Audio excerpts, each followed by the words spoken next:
Hydrogen has been touted as the fuel of the future, more specifically of India's green future, because green hydrogen and its potential to transform the country and move towards the net zero emission target by 2070 is what we're going to talk about today on Mad About Markets. Hi, Manglam. Hi, Ritu. And the biggest risk that the world is facing right now is climate change. No doubt, always on top of mind. Always on top of mind. So let's talk about that. To address concerns around climate change itself, reducing emissions and accelerating decarbonization efforts is non-negotiable, and low-carbon hydrogen is expected to play a central role in this decarbonization effort that we're taking across the globe. So, that's exactly what we've got to discuss today.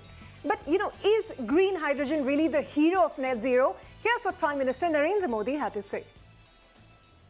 Bharat आज जो भी कार्य कर रहा है, उसमें सबसे बड़ा लक्ष्य है जो भारत को क्लाइमेट जंप देने वाला है, क्लाइमेट के क्षेत्र में क्वांटम जंप देने वाला है, वो है ग्रीन हाइड्रोजन का क्षेत्र।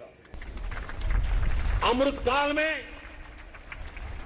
हमें भारत को ग्रीन हाइड्रोजन के प्रोडक्शन और एक्सपोर्ट का ग्लोबल हब बनाना है।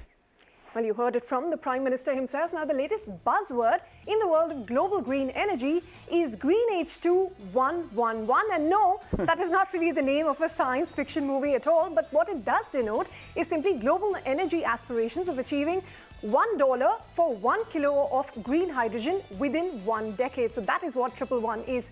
Now, green hydrogen is hydrogen which is produced by splitting water into hydrogen and oxygen, but using renewable electricity. So when it burns, it emits no exhaust, only water, which makes it one of the cleanest fuels that we can have access to today. All right, thank you for the chemistry lesson. But let's talk about that itself. Based on the source material and production process, there are basically 4 main forms of hydrogen. There's brown-black hydrogen from coal, there's grey hydrogen which comes in from natural gas, blue hydrogen is emerges from fossil fuels, and green hydrogen is the one that is derived from renewable energy. Now, over 90% of hydrogen production in today's day and age comes in from fossil fuels, and the end products of many of these hydrogen applications are heavy carbon dioxide emitters. This is why green hydrogen can actually become a big game changer, Ritu. You know what studies show? They actually show that adoption of green hydrogen can enable India to abate, and guess this, 3.6 gigatons of carbon dioxide emissions cumulatively between now and 2050. And the energy import savings financially as well from green hydrogen can range from anywhere between $246 to $358 billion during the same period. So just how big a market can green hydrogen be?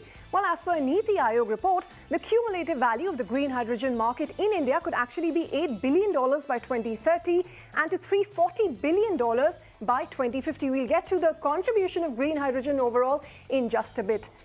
Well, Ritu, since you've spoken about how big the market is, how big the potential is, let's also get in our guests on the show now. We have an elite panel, so to say. We have with us Seshagiri, who's the Group CFO of JSW Steel, joining us. Also with us is Arne Ballantine, who's the co-founder and CEO of Ohmium. And we also have with us on the program Hemant, who's the energy lead of Council on Energy, Environment and Water, which is a public policy think tank based out of Delhi itself. Thanks a lot for joining in. Let's go across to Mr. Rao first. Mr. Rao, what is the kind of potential that you see in the green hydrogen space? Green hydrogen, I think, is the only route to decarbonize the Indian economy. So there is a great opportunity as far as India is concerned, because renewable energy we will be able to produce at much lower cost than what the world is producing. So with that, there is a great opportunity. Right now, India is consuming around 6 million tons of hydrogen. If we look at the sectors where the demand can come up in near future, this demand will substantially increase. So that is the opportunity which we are seeing as a group in hydrogen. So first, renewable capacity we are increasing in a substantial way in JSW Energy. Thereafter, we are looking at producing green hydrogen using the renewables, and then seeing how that can be used in the steel making, in our steel making process. and also to see that it can be sold in the market. That is the kind of roadmap we are seeing in future. Well, thanks for that, Mr. Rao. But Mr. Ballantine, or Arne, let me call you that. What is the size of the India market for green hydrogen? You know, you're, of course, one of the first players in the country to set up the electrolyzer manufacturing plant, which will actually help produce green hydrogen. Because, you know, we have various estimates. Niti Aayog, for instance, says it will be an $8 billion market by 2030. I think it's, you know, for India, that could be a good number. But I also think there's a potential for it to be much larger. An example of how that could be. The European Union has targets to reach 20 million tons per year by the end of 2030. If you convert that into gigawatts and then look at the economic stimulation that would create wherever that equipment is built and wherever those plants are installed in Europe, you can see how if some portion of that hydrogen were to come from India, just using this one example, it's easy to go past that $8 billion number. Well, hold your thoughts, gentlemen. We spoke about the opportunity, but let's also talk about where this demand is really going to come for this green hydrogen that we're talking about. Well, an International Energy Association report, or IEA report, says that the declining prices of hydrogen, coupled with the growing urgency for decarbonization, means that the global demand for hydrogen could actually grow by almost 400% by 2050, and that is going to be led by industry and transportation needs. The end users of hydrogen, now those range from industrial processes in iron and steel, plants to transportation for fuel for light-duty vehicles, for the power sector, for chemical feedstock as well, as for the production of ammonia, methane, and so on. So lots of end users for hydrogen overall. Yep, but that's the global picture. Let's talk about in India itself. Hydrogen demand could actually grow more than fourfold by 2050, representing almost 10% of the global hydrogen demand. As per the Council on Energy, Environment as well as Water, or we know it as CEEW, the demand for H2 or hydrogen could actually grow from 6 million tons to about 30 million tons by 2050. In that, the share of green hydrogen could actually grow from 16% all the way up to 94%. Ritu did speak about this, right? So let's talk about this itself. In 2050, this number could be as big as $340 billion, become the largest source of hydrogen in the long term, replacing both grey-brown hydrogen itself. So that is the potential that we're talking about here. Yes, 94% of all the hydrogen consumed. That is a big number. Hemant, let me come to you on that note. What are the end users of hydrogen, and are they limited by constraining factors for green hydrogen at the moment? So the end users right now are refineries and refinery petrochemical and then fertilizer plants because they're already using hydrogen, albeit it's grey hydrogen. In addition to that, we do have technologies that are budding where you can take the hydrogen and combine it with CO2, which is essential right now to meet our 1.5 degree climate goals, and then produce fuels. Right, so you can produce anywhere from sustainable aviation fuel or biodiesel. You can produce methanol, etc., or also ammonia, which is now being considered for shipping industry. So you can convert hydrogen into these fuels. You can also convert hydrogen into petrochemicals. So a lot of nutraceuticals, or for that matter, chemicals that are already in use, can be produced from green hydrogen. And then finally, in the mobility space, although EV is something that is taking traction, but when you look at heavy-duty vehicles, the 30 and 40-tonner trucks and large buses and long haul, then it becomes difficult to haul the batteries along with it. And so hydrogen might find applications, especially once the cost comes down. Now, as far as the demand side is concerned, really, it depends on where the application is. For refineries and petrochemicals and fertilizer plants, the barrier is very low because you're replacing hydrogen with hydrogen. However, something like aviation fuel, or for that matter, green ammonia for bunkering, there's a need for technology deployment as well as infrastructure. So that means, additional finance that comes along with it. All right. And Mr. Rao, what about you? Do you see enough demand for green H2? I mean, would you need more assurances before you invest heavily in this space? What's your thought on that?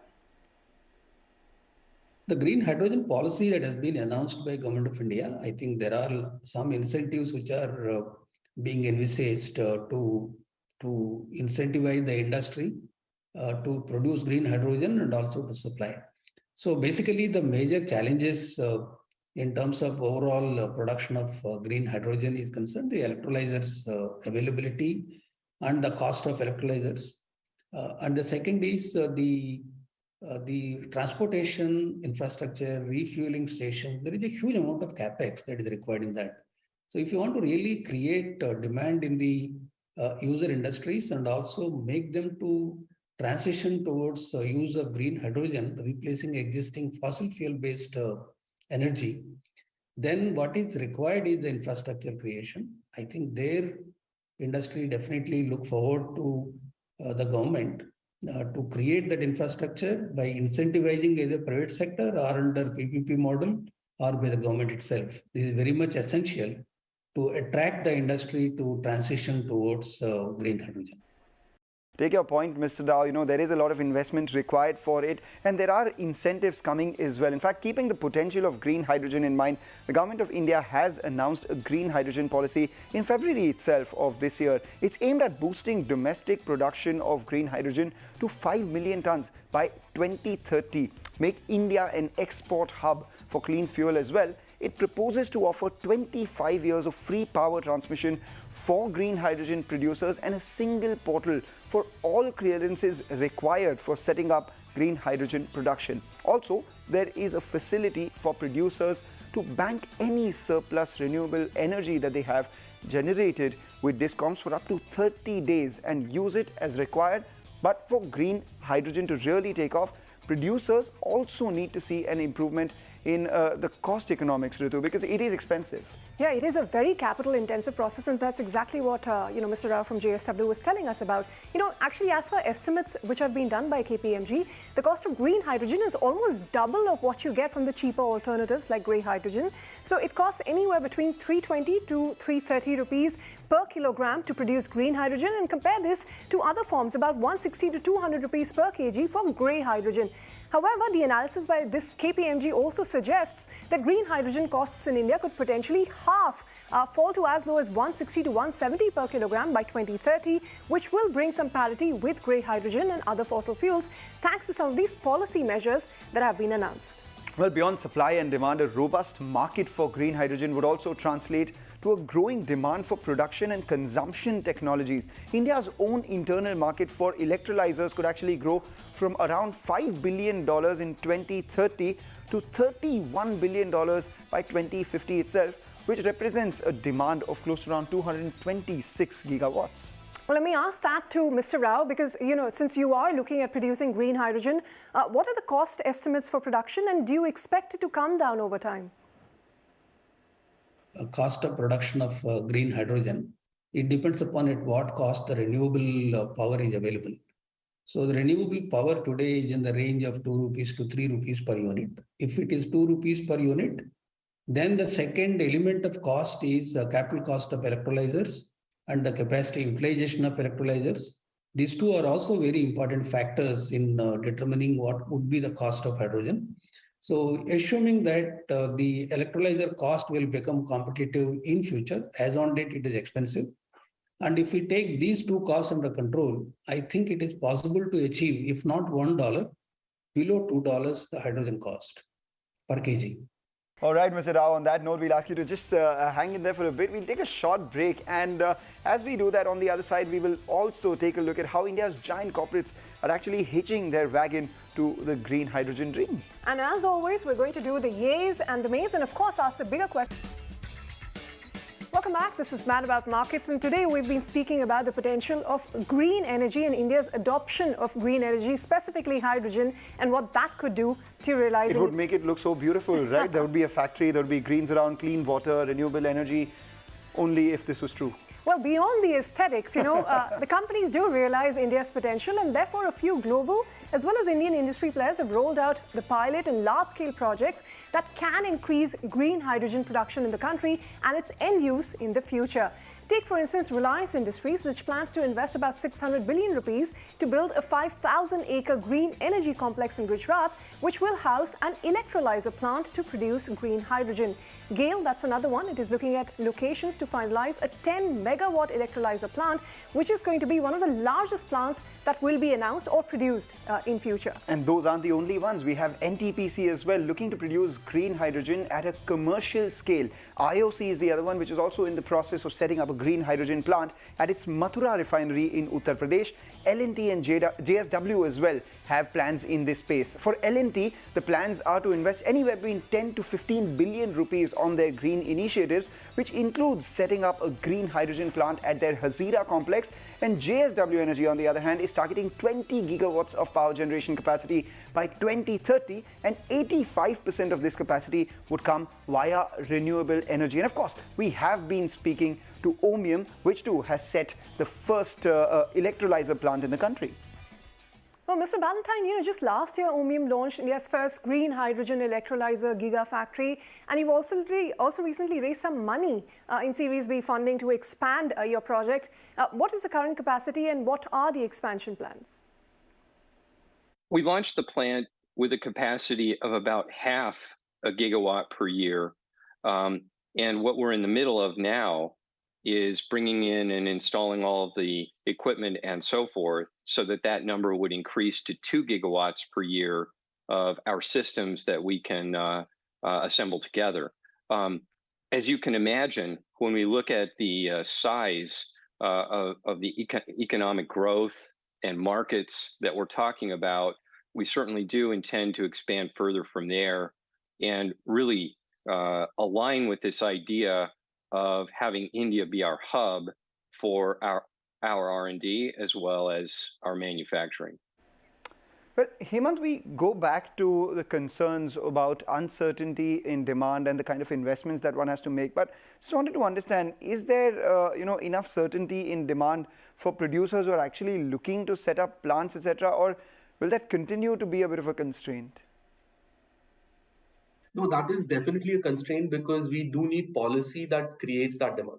So at this point, there is a lot of talk about demand materializing, but it's not exactly clear how it will materialize. So if you look at the market right now, the players, the developers are seriously looking at the export market more than looking domestically. And that could be a problem in the future because if you are heavily export oriented, then the local ecosystem will not build quick enough. So they are looking at deploying capital, but then demand is something that is not very clear where it's going to manifest. It's time now for the yays and mays as always, and I'll go for the yay as always. The first one, of course, is decarbonizing energy use. That's definitely a yay, not only for green hydrogen, but for the world at large. Take that point, but a concern that continuously all the guests we've been speaking to have been addressing is the capital-intensive process involved in the production. That's definitely a downside. I take that point, but what does it do? It enhances energy security and it makes us energy independent. That's a big yay. It makes us energy independent, but the incentive to move towards this new energy is low because you have cheaper alternatives available. That's true, but think about us being the hub of the green hydrogen path and actually being a net energy exporter, the possibilities. We would be, but what we first need, and again something that guests here have been highlighting, is certainty in the policy framework. We can't really discount that. And what if we accelerate the renewable energy adoption by the incentives that are coming by? I take your point, Manglam, but the fact is that there is very little research and development that has gone into this industry because it's relatively new, and there's also no clarity on taxation of green hydrogen. Some of these are really big concerns for the industry. These are big concerns, and I take your points as well, Ritu. The incentives which are there right now, but there is a lot of uncertainty with regards to demand and the capital-intensive process that it is. So let's talk about this to Mr. Rao as well. Mr. Rao, what exactly is the opportunity cost of transitioning to green hydrogen? There is a huge amount of opportunity in reducing our import bill. Initially, we may say that the green hydrogen can be blended by converting into either ethanol or methanol by carbon dioxide capture and usage. Similarly, hydrogen can be blended with other fuels. Similarly, the In the EV, if you can use hydrogen fuel cells, I think that will also be very, very useful in migrating or reducing our import bill. So that way there are enough opportunities that can reduce our import bill, replacing at least partially the hydro fuels which we are using today. Well, that brings us to the bigger question, and that is, can India's green future be built on hydrogen? We will start with you, Mr. Rao, followed by Arne. Go first, Mr. Rao. No, there is no way we can avoid hydrogen. Hydrogen is the fuel of the future. Because it is not only can be produced in the most efficient manner in future, and it will not emit any carbon. Therefore, in my view, if the world has to achieve zero carbon neutrality and eliminate carbon emission, I think hydrogen is the future. That I think we need to take all steps that are necessary that will make us really a hydrogen economy. And also government is introducing in certain sectors a minimum amount of hydrogen to be used, replacing the existing fossil fuels. So I think that also will help the industry to transition as early as possible. We absolutely think so. We think the green hydrogen will be one of the key pillars, along with the renewable energy sources, that allows us to really fill in all of the gaps in our worldwide economy so that we can get to a net zero solution.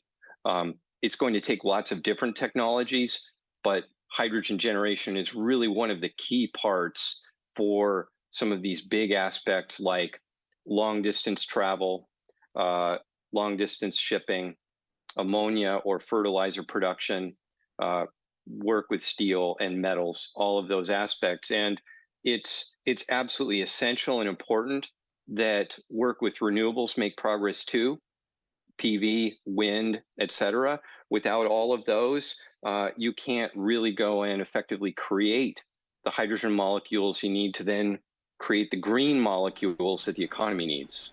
Mr. Rao, Arne, Mr. Mallya, thank you so much for joining and shedding light on green hydrogen. For Ritu, me and the entire planet, we hope hydrogen or not, the future of the world should most definitely be green. With that, we wrap up on this edition of Mad About Markets. Thanks for watching. See you next week.